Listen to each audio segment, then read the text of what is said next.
ndinotizira kwauri, mhepo inovhuvhuta, ndiri pachamupupuri, ndivanze mponisi, pana madutu ose, nomusi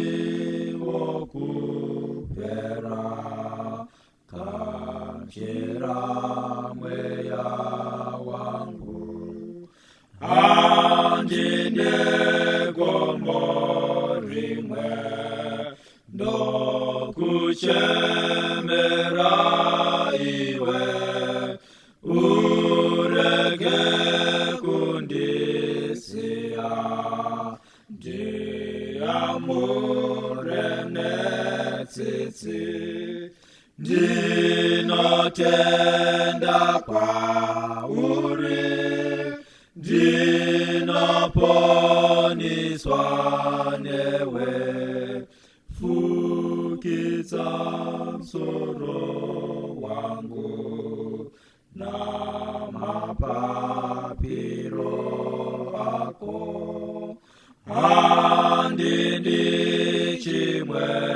chino, ndinoda iwe woga, unomutsavawire, unorapa varwere, iwe wakarurama, ndiri mutadzi kwazvo, ndizere zvakaipa, iwe wakanakisa, une ngoni dzizhinji, dzokukunda kuipa, zarura tsime rako, chenisa moyo wangu, tsime rakanakisa, ndinoda kunwa iro, pfira pamoyo